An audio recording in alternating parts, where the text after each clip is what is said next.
मानगोनां प्रमद बर' सार बिथांनि मन्तब्यआव आं बेखौनो बुंगोन जुदि बिपिएफआ हाग्रामा महिलारिया उन्दै उन्दै गथ'फोरनोसो बिपिएफखौ हगारनानै होबाय इमोसनेल ब्लेकमेलिं खालामो बिदि बुंनायनि सायाव आं दिनै बेखौनो बुंगोन मानगोनां प्रमद बर' सार बिथाङा फरायसा आफादनि आफादगिरि थानाय समावनो जुदि बड'लेण्ड सेपारेट स्टेटनि मुङाव आन्दलन खालामनानै बर' रायजो राजाखौ इमोसनेल ब्लेकमेलिं खालामनो हायोबा गाफ्लानो हायोबा दिनै राजनितिकनि मानसिया मानो हाया नङा नङा राजनितिकनि मानसिया मानो हाया नों फरायसा आफादनि दैदेनगिरि जानानै नोंथाङा दिनै ब्लेकमेलिं खालामबाय हाजार हाजार रायजोखौ नों ब्लेकमेलिं खालामनानै गाफ्लाबाय दिनै नोंखौ दिनै फोथायनानै दिनै रायजोआ नोंनि उन हाजार हाजार थांदोंमोन नाथाय बेफोर गासैखौबो नोंथाङा दिनै खनसेयावनो फोजोबबाय दिनै आं हाजार बार बुंगोन दिनै खैफोदनि समाव आइमोननि मादैमोननि खैफोदनि समाव आसामनि मिनिस्टारफोरखौ मानगोनां प्रमद बर' सारा लिंहरा न'खरा जेब्ला बायफ्लाङो हाथिफोरजों गाथार जायो सोरबा बुथार जायो इभिकसन समाव जेब्ला न'फोरा गिर्जा न'फोरा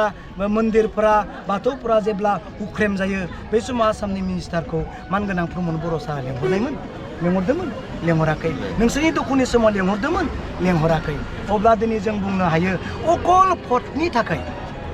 1000 2000 होनानै दिनै भट बायनो थाखाय आसामनि मिनिस्टारफोरखौ मानगोनां प्रमद बर' सारा लेंहरो दिनै जुदि रायजोआ सोंदोंना दिनै असमनि मिनिस्टारफोरनियाव रायजोआ सोंनो हादोंना रन्जन दैमारिया बबेयाव दङ दिनै रायजोआ सोंनो हादोंना दिनै स्कुल कलेजआ मानो सरकारि जायाखै दिनै रायजोआ सोंनो हादोंना दिनै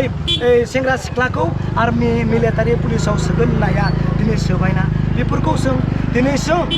रायजो राजाया आसामनि मिनिस्टारफोरनियाव सों प्रमद बर' बिथांनियाव सों बेनि थाखाय जों खावलायदों असमनि मिनिस्टारफोरखौबो जों खावलायदों नोंथांमोना जोंखौ दिनै हुजुग खालाम जोंनि बिटिआरआव दिनै आर्थिक अबस्थाया गाज्रि जाबाय बेनिखायनो जों हाजार बार बुंगोन मानगोनां प्रमद बर' बिथांखौ जों गाज्रि मोना नोंथांखौ बाहायनानै दिनै हाजार कौटि सानख'नो हायै फैसा जोंनिफ्राय लाना थांबाय जोंहा बेयाव दुखु दङ दिनै 3 बोसोरनिबो बारा 3000 पस्टखौ दिनै जब्द खालामनानै लाखिबाय कौटि फैसा दिनै जोंहा बरबाद जाबाय सेंग्रा सिख्ला दिनै गोग्लैनानै थाबाय दिनै बेफोरनि थाखाय जोंहा दिनै दुखु दङ जोंनि गासै एडमिनिस्ट्रेटिभ सिस्टेमा दिनै गाज्रि जालांबाय बिनि थाखाय जों प्रमद बर' बिथांखौ जेसेबां दिन बे बिटिआरआव सिफ जानानै थागोन बिथाङानो दिनै बे आर्थिक अबस्थानि गाज्रिनि जाहोन बेनिखायनो जों बिथांखौ गोनिफ्राय दोनथ'नानै फोजोबनो थाखाय नङा एसे साइडआव दोनथ'नानै जों दिनै आर्थिक अबस्थाजों लोगोसे बिटिआरखौ बा बिटिसिखौ जोङो उन्नति खालामनो थाखाय जोङो आवगायलांगासिनो दङ बे खोथाया एसेबां सिरियास खोथा नङा आङो सिरियास खोथाबासो आङो रिप्लाय होयो अमा खुन्थुन्थि ना मा ना हाथि हाथाय गोमा लायनो थांदों ना मा जों बेखौ मिथिया दिनै जोंनि बुंनाया बेनो जों सिखावनाङा मादैनि गोसोखौ जों फैसा दोनबाया मिथिबायना आयंनि गोसोखौ जों 2000 फैसा दोनबाया जों सिखाव नङा दिनै फैबाय थानाय 12 तारिख महरनि गेजेराव मोनफ्रोमबो न'खराव सिखाव हाबगोन बे सिखावा जाबाय मानसिनि गोसोखौ खावग्रा सिखाव